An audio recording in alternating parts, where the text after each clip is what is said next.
Assalamualaikum warahmatullahi wabarakatuh. Ngorbit kembali lagi. Kali ini kita kedatangan tamu yang sangat istimewa. Beliau sudah hadir di sini, Bapak Bupati Kabupaten Tanah Laut, Bapak Haji Dr. Andes Sukamta MAP. Sudah berhadir Pak ya? Ya, alhamdulillah, alhamdulillah. Ya. Saya lihat Bapak sehat ini, bugar, masih main sepak bola terus Pak? Oh iya, sore kemarin pagi saya main tenis, ya. Kemudian kerja sampai sore, pulang saya maghrib, kan rasa capek. Nah malam tadi habis isya kita main tenis lagi. Ya. Berarti ganti olahraga ya Pak ya? Itu gantinya itu. Nggak sepak bola dulu ya Pak? Ya, sepak bola jadwalnya hari ini, besok sama hari Ahad. Oh berarti tetap luar biasa. Ya, Pak, dalam kesempatan ini kita akan membahas tentang perkembangan dan penanganan COVID-19 di Tanah Laut. Menarik karena di beberapa media itu disampaikan bahwa penanganan di Kabupaten Tanah Laut salah satu yang terbaik di Alhamdulillah, Kalimantan Selatan. alhamdulillah. Ya. Selamat ya Pak ya. Ya, alhamdulillah. Iya, kita juga di sini bersama Dokter Cita, spesialis kedokteran fisik dan rehabilitasi. Beliau sebagai koordinator tim apa dok ini di penanganan COVID? Divisi analisa dan pengolahan Divisi data. analisa dan pengolahan data. Di tim penanganan COVID di Tanah Penanganan Laut. COVID Tanah Laut, gugus tugas. Ya. Oke. Iya dok, secara umum nih dok, gimana perkembangan di Tanah Laut menurut data itu? Mungkin bisa dijelaskan. Mungkin yang simple sehingga masyarakat bisa tahu, bisa lebih mengerti dengan kondisi realnya sekarang ini bagaimana. Betul sekali. Jadi kalau bicara data di Tanah Laut itu kita di ID Pak ada namanya tim penanganan COVID. Nah di tim penanganan COVID itu ada divisi analisa dan pengolahan data. Nah jadi kita menganalisa dan mengolah data dari awal COVID ada di Tanah Laut sekitar bulan Maret ya waktu itu ya, sampai saat ini. 26 Maret. Oh 26 Maret ya sampai saat ini. Jadi trennya semakin membaik memang, semakin meningkat perkembangannya semakin bagus. Kita biasanya melihatnya dari berbagai indikator. Indikator yang pertama itu adalah jumlah orang yang dites, Pak. Melaksanakan testing PCR swabnya dok ya. Dulu awal-awal atau sampai akhir Juni bahkan itu masih di angka sekitar 0,29% orang yang dites. Dites. Ya, dari total populasi. Jauh dari harapan WHO ya. WHO sekitar 3-12%. Saat ini sudah sekitar 1,5%. Tapi kalau melihat trennya setiap pekan, setiap minggu, itu kan dari WHO kan indikatornya sekitar 1 bandingkan 1.000 penduduk. Nah berarti 0,1%. Sampai sekarang pagi kemarin habis tes swab massal. Di Tanah Laut itu sudah 4-5 orang per 1.000 penduduk. Artinya jauh melebihi dari ekspektasi WHO. Luar biasa. Itu sangat diapresiasi Bapak ya. Terus yang kedua kita melihat positivity rate namanya. Positivity rate itu adalah jumlah orang yang positif atau yang terkonfirmasi dibandingkan dengan orang yang di swab. Dulu awal-awal kita masih melihat di akhir Juni itu masih di angka 24%. Jadi masih tinggi, padahal target WHO harus kurang dari 5%. Di akhir Juli masih 12%. Sampai minggu kemarin kita sudah di angka di bawah 5%. Luar biasa. Jadi ada progres yang jelas ya dok ya. Yang cukup signifikan berarti ya. Penurunannya sangat cepat sekali. Iya benar, betul sekali. Itu indikasi indikator yang kedua. Yang ketiga kita melihat recovery rate atau kesembuhan. Di akhir Juni masih di angka yang rendah 30-an%. Terakhir kemarin sudah 65%. Jadi semakin banyak warga Tanah Laut ini yang sudah sembuh. Semakin sembuh. Betul. Dan yang terakhir melihat case fatality rate, yaitu angka kematian. Walaupun dulu jumlahnya lebih sedikit, tapi sebenarnya secara persennya besar. Dulu sampai 5%, pas 5%, sekarang sudah di angka 2,2 kalau nggak salah.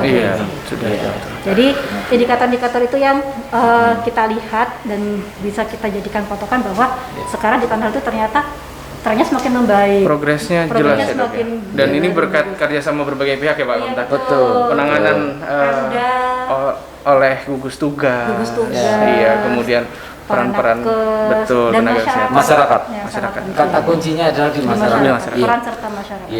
Iya, Pak Bupati kan bersama gugus tugas COVID sudah menerapkan strategi penanganan COVID-19 ya Pak ya. Pasti sudah sangat luas sekali cakupannya, baik itu dari segi promosi atau edukasinya, prevensi atau pencegahannya sampai penanganan. Nah Pak, kalau kita bahas satu persatu gitu Pak. Untuk promosi atau sosialisasi mungkin sekarang ada Perbup baru ya Pak ya? Iya, sekarang sedang kita sosialisasikan secara masif. Itu adalah Peraturan Bupati nomor 99 tahun 2020. Itu adalah tentang protokol kesehatan COVID-19. Itu kita pahamkanlah seluruh masyarakat di sana. Dan kita yang kita utamakan adalah pendekatan. Ya, kita persuasif kita lah. Penyadaran kita pada rakyat. Di sana memang ada sanksi, tapi bagi saya itu yang terakhir kali lah. Betul. Kalau memang sudah, saya berharap nggak ada sanksi lah. Saya berharap nggak ada sanksi. Memang kita cantumkan itu ada sanksi terakhir, tapi berjenjang gitu ya Pak ya? Berjenjang. Artinya apa? Artinya Pak Dr. Eko, Bu Dr. Cita, sanksi itu muncul kalau memang sudah nggak ada jalan lagi, artinya sudah berpuluh-puluh kali masih melanggar juga. Betul. Tapi bahwa titik berat Peraturan Bupati nomor 99 itu adalah pendekatan persuasi kita, penyadaran kepada rakyat kita untuk mentaati protokol COVID-19 ya. Itu. Nah, tapi saya punya bahasa yang lebih sederhana aja untuk menjelaskan itu. Kenapa sih kok Pak Bupati bikin aturan yang gitu? Mbok kayak dulu aja. Misalnya kan gitu. Kok diropot sih kan harus pakai masker, satu kan gitu, jaga jarak. Kan sekarang sudah nggak ada kan gitu rakyat. Betul Pak. Saya bilang begini, wabah itu masih ada, ya, dan wabah itu nggak kelihatan. Nah, dan saya katakan soal wabah itu kan mulai dulu zaman sudah ada, kan? Nah, saya juga tanya sama rakyat yang paling sederhana, dan semua orang bisa menyaksikan dan mungkin semua orang pernah kena. Betul. Yang namanya sakit cacar. Iya. Pasti saja. Setiap orang pernah kena kan sakit cacar. Nah, kalau sakit cacar, kita orang di rumah apa jalan-jalan. Yang bisa saya jualan Pak Dokter, saya dagang di pasar nih. Biasanya di rumah aja ya Pak ya? Dia tetap dagang apa di rumah? Di rumah. Biasanya di rumah. Biasa di rumah. Kenapa kok nggak dagang? Lah ya. Terus saya tanya, Pak Dokter ya, ketika saya kena cacar nih. Saya ajak salaman, kira-kira Pak Dokter mau salaman dengan saya apa enggak? Enggak. Ragu-ragu ya Pak ya? Kenapa Bu Dokter nggak mau? Tertular. Ada kontak ya Pak? Ada kontak, saya salaman. Betul. Kan cuma cacar toh. Dan saya mulai anak-anak sampai sekarang umur 57 tahun lebih itu, saya belum pernah mendengar ada pengumuman di masjid bahwa bapak ini bin ini meninggal karena penyakit cacar. Atau di koran ada headline misalnya bahwa meninggal karena menyebabkan kematian yang banyak. Kalau meninggal COVID banyak saya baca headline sekarang banyak. Jadi harus masyarakat tahu bahwa sebenarnya ini masih ada. Pak ya. Sebenarnya COVID-19 masih ada. Kita harus waspada, jangan lalai. Jangan dan makanya lawang cacar yang tidak bikin kita meninggal aja nggak mau salaman, nggak mau peluk-pelukan, ya kan? Nggak mau tetap jualan, nggak mau jalan-jalan. Apalagi yang mematikan ini kan, dan kita lihat di TV itu saya kira setiap berita mau TV mana saja itu nggak ada yang nggak pernah menceritakan tentang ini tentang penambahan kasus konfirmasi positif COVID-19. Jadi tolong rakyat saya bilang kita ini tadi sampaikan oleh Dr. Tita, kita udah terus trennya membaik. Progresnya baik, kesembuhannya sudah terus naik, kasusnya terus makin sedikit, kan tadi. Terus kita juga akan terus nih, saya Bu Dokter, pokoknya kita akan terus kejar, terus supaya sampai nanti kita memang melakukan swab maupun rapid test itu jumlah besar dan sampai kita tidak menemukan kasus lagi. Ya, ini memang tekad saya sejak awal ketika saya menetapkan status zona merah darurat, darurat ya Pak. Tanggap darurat COVID-19 tanggal 26 Maret. Saya sudah bilang sama gugus beli rapid test berapa, saya tanya. Semua target kita berapa sih sebelum? Iya. 20.000, 30.000 kita beli. Kata dinas kita 15.000 beli, saya bilang. Terus swabnya berapa? Yang harus kita perlu beli VTM. Ya berapa? 12.500 beli, saya bilang. Sampai bikin PCR sekarang Pak ya. PCR berapa harganya? Beli. 3 miliar, 4 miliar beli, saya bilang. Untuk kepentingan masyarakat tanah laut ya Pak ya. Tracing, Satu, testing ya Pak ya. Bahwa saya untuk tracing, testing, dan tracking semua supaya apa? Supaya jangan ada satupun saya ingin rakyat tanah laut ini yang meninggal karena COVID-19. Saya ingin melindungi seluruh rakyat, sehingga berapapun uang saya bilang kan untuk melindungi nyawa rakyat tanah laut saya akan keluarkan. Ya, saya akan keluarkan. Karena apa? Kalau yang lain-lain kita masih gampang lah cari gantinya kan. Artinya untuk bangun jalan nanti masih bisa nanti. Ada waktunya. Tetapi kalau nanti nyawa melayang, saya cari keliling supermarket nggak ada orang jual. Baik, berarti memang itu kewajiban protokol kesehatan mutlak ya Pak ya. Harus. Iya. Kemudian Pak, kalau saya boleh tahu nih Pak, di Perbub itu kan pasti akan siapa sih Pak yang mengawasi untuk masyarakat ini menjalankan taat nggak ini atau dan mungkin bisa kalau di Perbub itu Bapak mungkin bisa menyebutkan sanksinya paling berat apa Pak? Sanksinya denda. Denda. Karena tidak ada hukuman sosial itu kerja bakti saya denda saja. Karena itu nggak bisa juga dipidanakan ya. Betul. Bisa kan, tapi itu sanksinya denda dan itu 100.000. Oh, denda 100.000. Ya, maksimal 200.000 itu. Jadi itu sudah sanksi paling berat. Tapi saya berharap nggak usah sampai ke sana lah. Mudah-mudahan ya Pak. Jadi makanya kita udah dapat instruksi juga dari Bapak Presiden bahwa penegakan COVID-19 dan nanti akan segera keluar perpresnya. Nah, tadi saya baru mengikuti video conference juga dipimpin oleh Pak Mahfud MD. Beliau mengatakan bahwa akan segera keluar perpres. Ini baru perpres yang ini Pak ya? Iya, karena baru kan segera akan keluar perpresnya untuk penegakan disiplin protokol COVID-19 ini. Jadi, tapi sebelum keluar perpres saya sudah terus kita suruh rakyat mari. Kenapa? Karena kita menjaga COVID-19 memutarkan nggak bisa pemerintah sendiri.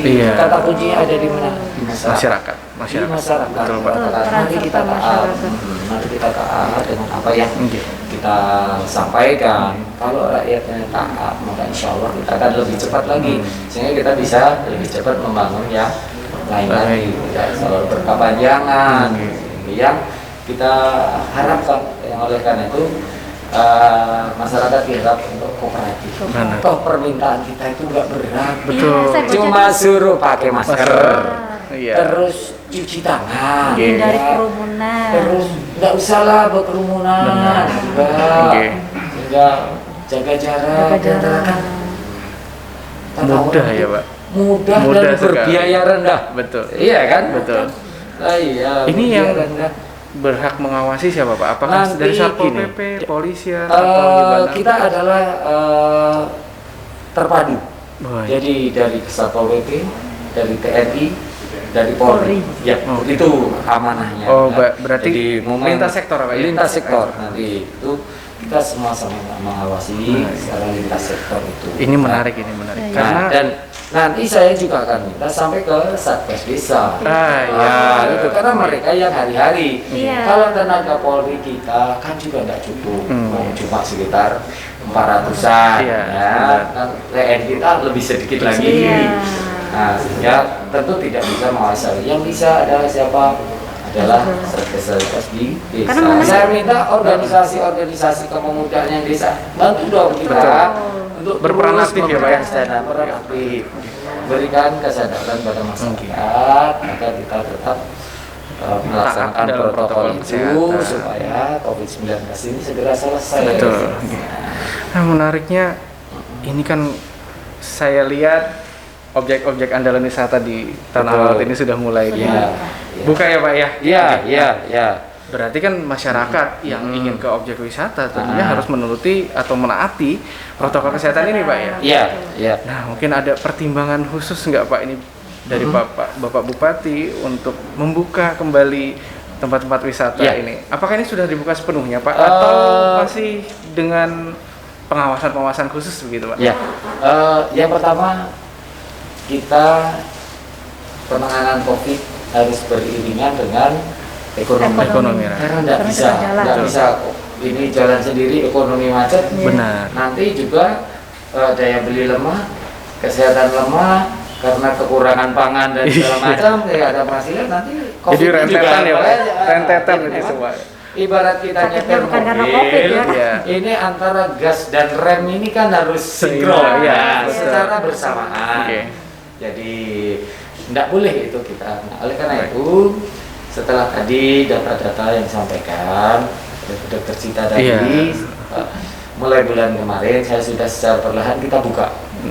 Kita buka untuk tempat-tempat wisata. Tapi sebelum membuka, tim gugus tugas dulu akan mengecek dulu, menilai kesiapan. Pertama penyelenggaranya.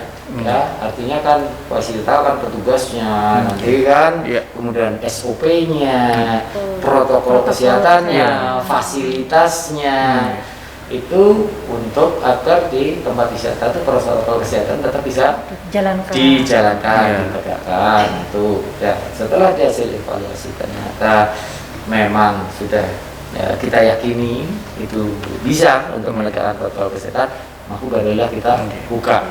Berarti dengan yang pertama tentu kita dampingi pengawasannya dari gugus tugas. Ya, nanti kalau itu sudah jadi kebiasaan, nanti kan mereka secara otomatis karena apa? Itulah ya Pak. Namanya kita memasuki sebuah era baru kehidupan. Adaptasi kebiasaan. Sudah jadi kebiasaan. Artinya orang pakai masker itu sebagaimana orang berkendaraan itu pakai helm. Dulu kan menyuruh pakai helm juga susahnya luar biasa. Tapi sekarang kalau sudah helmnya ketinggalan, ada sesuatu. Ada kesadaran ya Pak. Ada kesadaran. Sama nanti kita nggak pakai masker, ada rasa yang kurang. Ibarat orang hobi perokok, rokoknya ketinggalan. Rasa ada yang kurang dalam diri. Jadi berwisata boleh, tapi tetap harus jaga protokol kesehatan ditaati. Harus ikuti protokol kesehatan. Jadi beberapa wisata saya buka supaya Pak ekonomi kita juga bergerak.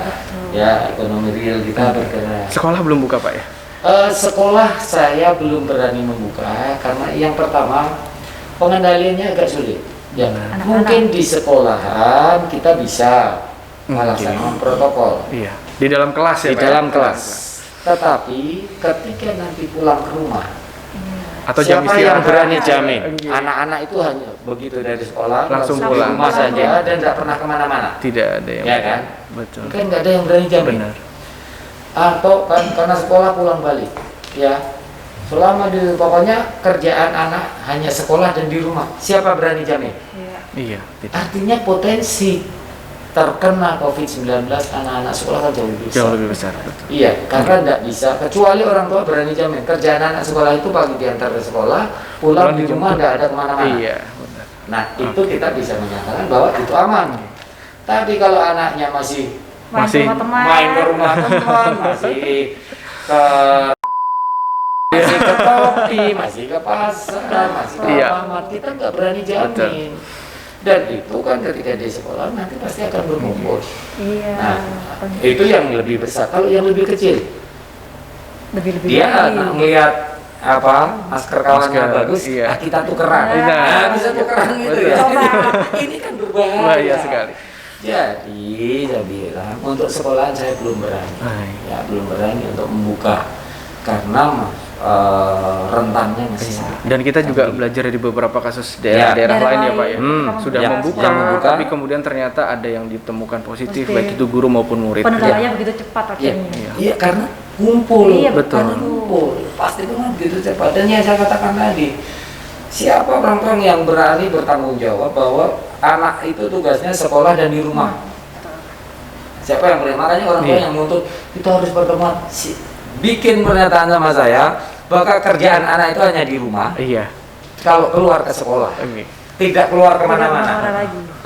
Nah, sebenarnya bisa yang tapi anak-anak yang mukim, yang diasramakan, nah itu misalnya kayak pondok. Nah, makanya pondok di Tanah Laut saya rapid test semua dulu, saya screening dulu. Ketika ada yang reaktif, maka kita langsung swab. Kita minta mudah-mudahan kan PCR kita sudah berani kan.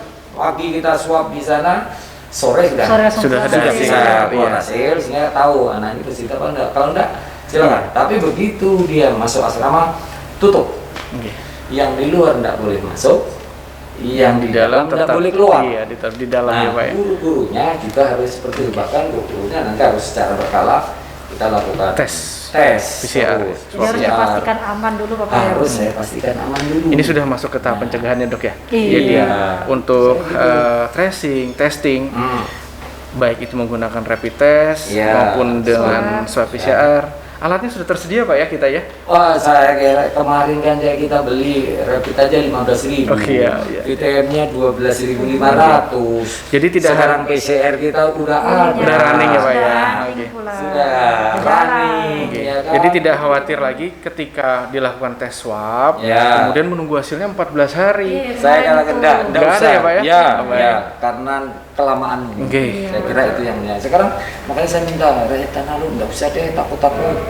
Sekarang kalau memang pagi kita tes dan jumlahnya dari seluruh sampel yang itu 50 sampai 70, insya Allah nanti malam sudah bisa diumumin. Jadi harus berani masyarakat Tanah Laut berani untuk lakukan swab test. Harus berani. Hasil tidak usah khawatir karena sudah punya alat sendiri, sehingga dalam jangka waktu yang relatif singkat ya Pak, dalam waktu beberapa jam di hari itu juga, insya Allah sudah bisa keluar hasil. Bisa kita sampaikan. Jadi tidak usah takut. Bahkan kalau perlu, memang minta dulu untuk apa menjamin kepastian. Saya pasti negatif. Ya. Jadi atau saya pas kena positif. Kalaupun positif, pemerintah akan bertanggung jawab untuk penyembuhannya. Jadi makanya terutama warga yang ada komorbid, ada penyerta yang sudah ada muncul penyakit bawaan, sebaiknya kalau ada rasa tidak enak dan segera aja minta swab. Bisa itu di puskesmas, bisa di puskesmas ataupun ke rumah sakit. Jangan takut ke rumah sakit untuk diswab, jangan takut. Ini yang perlu saya luruskan logika pemahaman rakyat saya Pak Dokter. Iya, silakan bagi Bapak. Sekarang gini, mereka takut dirapid, diswab karena kalau nanti positif akan diisolasi dan kalau nanti saya meninggal dunia dipakai protokol COVID. Nah, kan gitu nih. Betul. Sehingga orang jadi takut. Betul, Pak. Saya ingin katakan, ini fakta dan ini data bahwa dari sekarang 775 yang positif dan yang meninggal 20 orang itu, yang 20 orang ini yang meninggal bukan karena ketangkap kita rapid test ataupun swabnya, tapi justru karena berpikir nanti kalau ke rumah sakit jadi positif, jadi positif saya diisolasi, kalau mati saya di protokol COVID. Nah ini yang meninggal yang punya pikiran begitu. Tapi yang saya nggak takut dirapid, ketahuan positif kita rawat justru sembuh. Jadi 775 itu yang meninggal 20, berarti kan yang 755 itu karena kami dapat duluan, kami tangkap duluan. Kita bisa mencegah supaya tidak lebih buruk ya Pak. Tidak ada yang meninggal. Betul sekali. Yang meninggal itu karena takut kalau positif. Jadi sudah parah ibaratnya terus baru datang. Pak sudah ditanya nggak bisa jawab. Digoyang-goyang dokter Eko juga sudah nggak merespon. Kondisinya. Jadi sehebat apapun dokter-dokter kami pasti nggak bisa lah nyelamatin kalau sudah kondisi itu. Makanya begitu ada rasa sakit, cepet aja, nggak usah takut. Nah apalagi sekarang hasilnya cepet. Hasilnya cepet. Nggak usah takut diisolasi sekian panjang. Nggak usah takut diisolasi. Karena apa? Yang mungkin isolasi itu kalau yang di Fayansus kami itu lebih cepat sembuhnya. Dan kami tidak harus semua masuk ke Fayansus, boleh ya isolasi Di rumah, mandiri, tapi rumah. tetap Dengan disiplin, protokol kesehatan yang ketat. yang ketat. Iya. Cuma kalau mau enak, nggak mikirin apa-apa Di Fayansus. Makan dapat. Pokoknya segalanya dapat dah. Segalanya dapat. Dan mestinya dapat. Oh, dia satu malam ditungguin dokter. Iya. Iya, betul. orang Keren sehat, banget. merasa Oke. sehat, orang Betul. hanya positif aja. Benar. Tapi dokter mau nunggu. Luar biasa. Penanganannya sudah ada dari itu, awal makanya ya, Pak, ya? ada yang 6 hari sembuh sudah di Betul. Fayansus kita. Nah, tapi kalau ditanya Pak Bupati senang mana? Saya senang mandiri karena saya nggak keluar rumah. Iya betul. Tidak membebani sebenarnya Pak. Tidak ya? membebani. Kalau dari segi ekonomi Jadi ya, jangan finansial. dikira saya senang kalau Fayansus semua penuh. masuk Iya. Fayansus penuh. Betul. Justru sebaliknya ya, Pak, ya? Sebaliknya, Sebaliknya. saya lebih senang kalau mau Di mandiri rumah sendiri. sebenarnya. Tapi lebih baik dan Tapi akan lebih cepat. kalau gitu, Pak, ya, pengen lebih penanganannya cepat di Fayansus ya. Kalau mau lebih repot ya silahkan mandiri Iya. karena semuanya serba diurus Serba sendiri. sendiri. Ya, Ini gitu. udah Dan masuk ke bisa lebih penanganan. lama. Betul. Penanganannya ini sudah selain Fayansus, Iya. saya pernah mendengar desa tangguh, Pak. Oh ya, Nah, itu betul. bagaimana, Pak? Nah, ini Bupati untuk desa itulah tangguh. bahwa kita menyadari COVID-19 itu katakan tidak bisa ditangani sendiri oleh pemerintah. Semua Peran serta Peran masyarakat. peran serta masyarakat. Oleh karena itu, desa-desa itu kita dorong untuk dia bisa menangani COVID-19 ini secara swadaya, kecuali yang memang sudah bergejala. Iya. Itu kalau sudah bergejala, desa pasti tidak akan sanggup. Iya. Tapi di dalam penanganan awal, misalnya tadi ada yang ditemukan Kontak positif, mungkin, Pak. konfirmasi positif, Iya. maka mereka bisa melakukan Isolasi isolasi mandiri di desa. yang apakah dia sendiri atau oleh desa. Nah, mereka kita bentuk kader-kadernya untuk memberikan edukasi ya kepada mereka. Kemudian kalau nanti ada yang meninggal harus dengan protokol, mereka udah bisa menyelenggarakan bagaimana tata cara. Berarti ada Pemularan perangkatnya, Pak, ya? Pemularan Ada jenazahnya. perangkatnya di desa, Pak, ya? Sudah Ada. dibentuk perangkatnya Kita- untuk penanganan COVID ini. Pak, Ada untuk penanganan awal. mereka dari gugus Nah. tugas desa. Berarti kalau ada Ya. masyarakat, Pak, Mm-mm. masyarakat di Kabupaten Tanah Laut, di desa seperti itu, ada yang ragu-ragu nih, oh saya ini kena COVID atau enggak? Ya. Itu bisa melapor kemana, Pak? Bisa nanti melalui satgas desa kita Oke. untuk kemudian ke puskesmas. Oh. Dan dari desa inilah nanti yang menjaga orang yang keluar masuk itu harus terdeteksi betul, terdata betul. Iya. Ya, siapa, keperluannya apa? Ya, kalau memang tidak penting, mohon maaf ditunda dulu. Ya, kecuali kalau memang penting banget ke tempat siapa, dan itu harus tercatat dengan baik. Tercatat, iya. Sehingga nanti kalau terdokumentasi dengan baik, ketika terjadi sebuah kasus, maka akan mudah untuk Kelihatan melakukan tracing-nya. tracing-nya. Betul, pelacakannya Gitu. gampang, Ya. Pak. Siapa saja yang kontak? Siapa saja Oke. kemarin kontaknya Betul. dari siapa? Iya. Jadi semua terdeteksi Iya. saat ini. Berarti desa tangguh, Desa tangguh. Fayansus, Ya. kemudian untuk karantina khusus di hotel desa? atau Di desa ada, Di desa memang ada setiap juga. desa, Desa ada. itu sudah banyak yang menyiapkan Tempat karantina. karantina Karantina. sudah, dan Oh, itu oke. masuk di anggaran dana Pemerintah. desa. Oh, dana desa ya, Pak. Oke. Mereka kita harapkan untuk menangani gitu, sehingga hal-hal yang memang tidak harus sampai ke kabupaten cukup di desa, maka selesai di Selesai di desa. desa. Hanya Ya. yang parah saja, Nah, yang hanya kemudian diisolasi ya, di rumah sakit yang ya, Pak, ya? memang tindakan Saya kira medis. yang bergejala saja, Betul. yang kemudian nanti akan Di kita rumah sakit. bawa ke rumah sakit. Oke. Jadi begitu. Iya, kesembuhan. Sehingga ada pembagian nih, Iya. sehingga beban ini kan diangkat bersama-sama. Betul. Sehingga Bergotong royong, ya, tidak Pak, ya? diangkat sendiri oleh Iya. pemerintah. Betul. Menjadi terlalu berat nanti kalau pemerintah. Harapannya kesembuhan makin meningkat, Meningkat. kematian juga semakin Kematian menurun. akan semakin Oke. menurun. Dengan semakin cepat terdeteksi, kita yakini angka kematian akan makin kecil. Kecil, Ya, karena selama ini sudah terbukti yang bisa Betul. kita deteksi secara dini tidak ada yang meninggal Iya. dunia. Yang terlambat, yang takut malahan itu yang Itu meninggal malah dunia. yang- Iya. Itu. Jadi ini data yang saya ikuti sejak bulan Maret yang Benar. lalu. Iya. Nah, Jadi itu. terkait kabar yang beredar di masyarakat bahwa enggan untuk diswab. Itu bagaimana Pak tanggapannya? Konspirasi gitu ya? Iya, begitu. Kalau akal-akalan kok mainannya kok yang susah. Betul. Kalau akal-akalan ya yang mudah banyak, kok ngapain kita harus akal-akalannya sesuatu yang susah. Pakai korban nyawa gitu Pak. Pakai korban nyawa gitu loh. Kan berarti nggak benar ya Pak itu? Nggak benar sama sekali ya Pak? Oh itu. Karena ini teman-teman di bidang kesehatan itu sering menjadi sasaran gitu loh Pak. Kalau mainan apa nggak ada yang lain? Kalau main mending main alkes toh. Iya. Kalau mau itu lebih enak, lebih safe.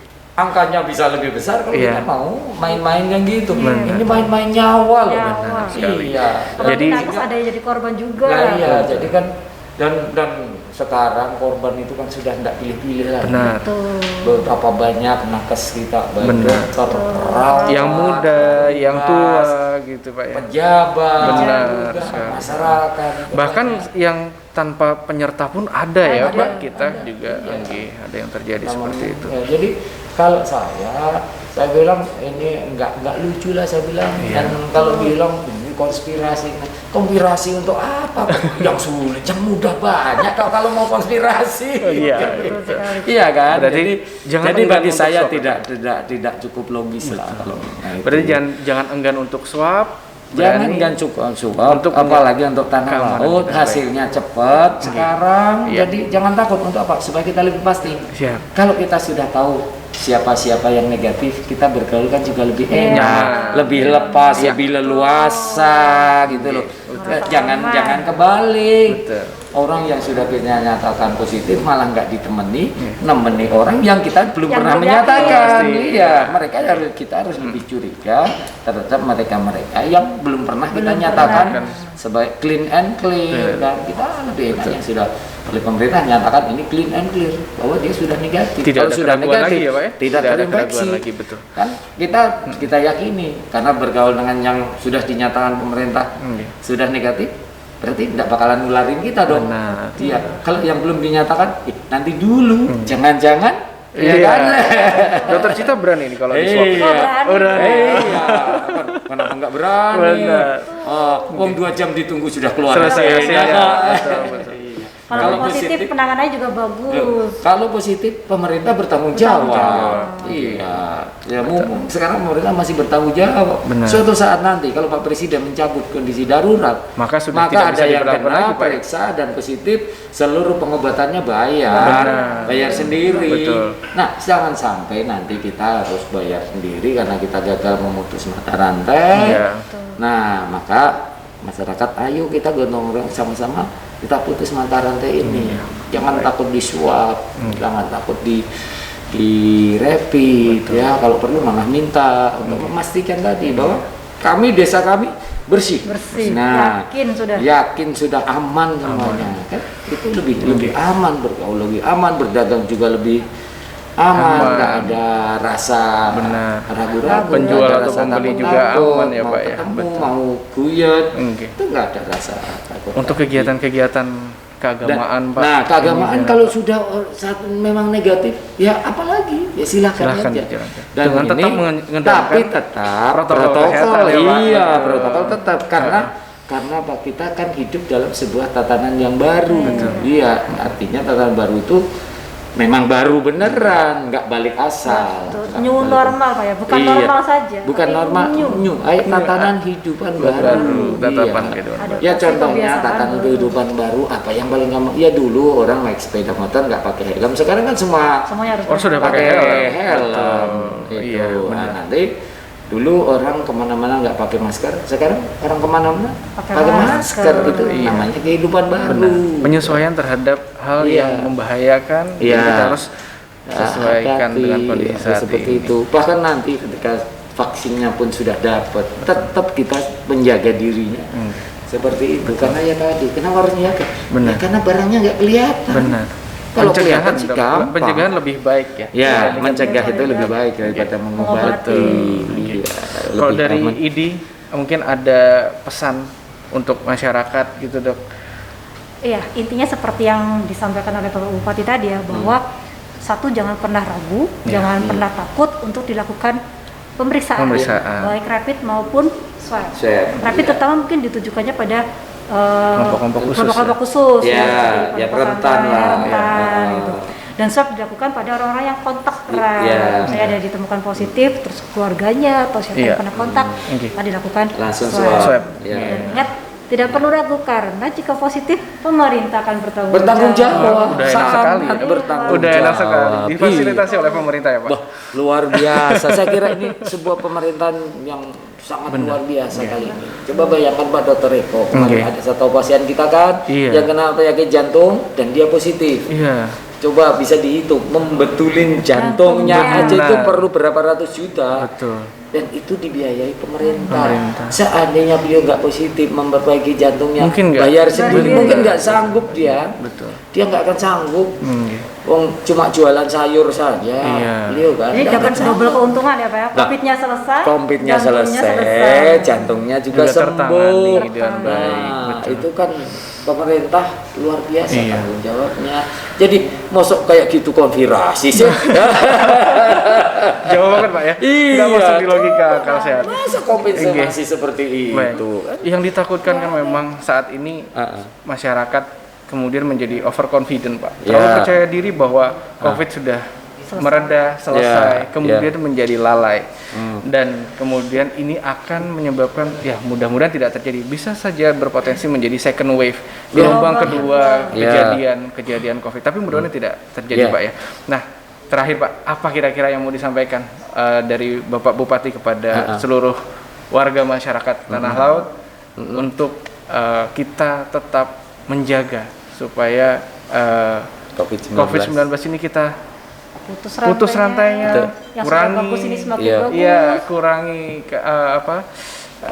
kasus yang meninggal, kematian, gitu. Kira-kira apa Pak? Kalau saya sederhana aja, pertama ikuti apa kata pemerintah aja deh. Jangan ngikuti kata-kata di luar pemerintah. Siap. Nah, pemerintah apa yang dia katakan, pemerintah itu tanggung jawab. Kalau yang di luar, kamu ngikuti yang luar, emangnya mereka tanggung jawab? Belum tentu. Enggak sama sekali. Enggak bakalan deh. Pokoknya enggak bakal. Kalau pemerintah mengatakan A, dia bertanggung jawab A1, A2, A3 sampai AZ-nya tanggung jawab. Maka dengarkan apa yang dikatakan oleh pemerintah. Karena apa? Pemerintah mengatakan itu bertanggung jawab. Jangan mendengar di luar kata-kata pemerintah karena mereka tidak akan bertanggung jawab. Anda nggak percaya COVID, kalau kena apa mereka mau membiayai? Nggak bakalan. Tapi kalau pemerintah mengatakan tolong jaga agar tidak kena COVID, tapi kalau sudah menjaga masih kena, pemerintah juga tetap bertanggung jawab penyembuhannya. Nah itu jadi jangan pernah dengar kata-kata di luar pemerintah. Dengarkan saja apa kata pemerintah. Insya Allah itu akan menyelesaikan seluruh. Semoga Pak, semoga itu yang kita harapkan. Bahwa COVID di Kabupaten Tanah Laut khususnya akan kasus makin turun, makin landai. Kita putus. Rantai angka kesembuhan makin tinggi, makin meningkat terus. Dan saya rasa kita akhiri. Mungkin ada yang ditanyakan lagi atau bagaimana Bu Dita? Sudah cukup. Atau Bapak ada lagi yang mau disampaikan pada masyarakat? Saya kira itu aja. Dan masyarakat saya hanya bikin pesan satu, dengarkan saja kata pemerintah. Jangan dengarkan di luar kata pemerintah. Kata kunci terakhir dari Bapak Bupati adalah dengarkan apa kata pemerintah. Kemudian kita harus taat dengan protokol kesehatan dan dengan kita mendengarkan apa kata pemerintah, mentaati dari pemerintah, aturan dari pemerintah. Insya Allah COVID-19 di Kabupaten Tanah Laut cepat akan selesai, tertangani dengan baik. Wabillahi taufiq wal hidayah. Dari saya cukup sekian. Terima kasih Bapak Sukamta sudah hadir di podcast. Terima kasih, luar biasa. Mudah-mudahan bisa bertemu di lain waktu Pak. Amin. Di lain waktu, lain topik. Yang semua adalah untuk kemaslahatan seluruh rakyat. Semoga saja Pak. Selamat sore semua.